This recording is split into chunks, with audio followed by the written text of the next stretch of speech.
Fake GO కేసులో YCP మాజీ MLA భుల్ల Brahmanaidu హైకోర్టును ఆశ్రయించారు. ముందస్తు బెయిల్ మంజూరు చేయాలని కోరారు. నార్సింగి పోలీస్ స్టేషన్ పరిధిలో నమోదైన కేసులో అరెస్టు నుంచి మినహాయింపు ఇవ్వాలని బ్రహ్మనాయుడు కోరారు. వెకేషన్ బెంచ్లో పిటిషన్ దాఖలు చేశారు. దీనిపై రేపు విచారణ జరగనుంది.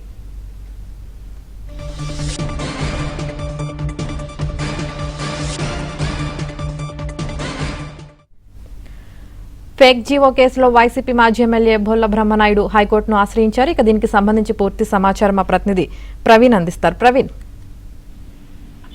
ఫేక్ జీవో సృష్టించి కోట్ల రూపాయల ల్యాండ్ ను కాజేసే ప్రయత్నం చేసినటువంటి కేసులో ఇప్పటికే వైసీపీ మాజీ ఎమ్మెల్యే బ్రహ్మనాయుడు పరారీలో ఉన్నాడు. అయితే బ్రహ్మనాయుడు కోసం 4 ప్రత్యేక బృందాలను ఏర్పాటు చేసి పోలీసులు గాలింపు చర్యలు కొనసాగిస్తున్నటువంటి నేపథ్యంలో తాజాగా ఇప్పుడు తెలంగాణ హైకోర్టులో తనకు ముందస్తు బెయిల్ మంజూరు చేయాలి, అరెస్ట్ నుంచి మినహాయింపు ఇవ్వాలంటూ కూడా తెలంగాణ హైకోర్టును ఆశ్రయించినటువంటి పరిస్థితి ఉంది.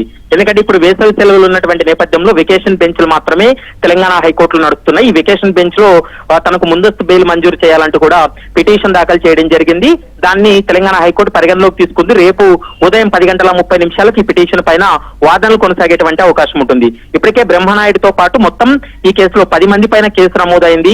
ఈ కేసులో 5 మందిని అరెస్ట్ చేశారు, మరొక 5 మంది పరారీలో ఉన్నారు. ఎప్పుడైతే కేసు నమోదైందో అప్పటి నుంచి మాజీ ఎమ్మెల్యే బ్రహ్మనాయుడు పరారీలో ఉన్నాడు. ముఖ్యంగా కేరళ, మరోవైపు కర్ణాటకలో అతను తిరుగుతున్నట్లు, చక్కర్లు కొడుతున్నట్లు పోలీసులు గుర్తించారు. దీంతో 4 ప్రత్యేక బృందాలు బ్రహ్మనాయుడు కోసం గాలింపు చర్యలు అయితే కొనసాగుతున్నాయని చెప్పుకోవచ్చు.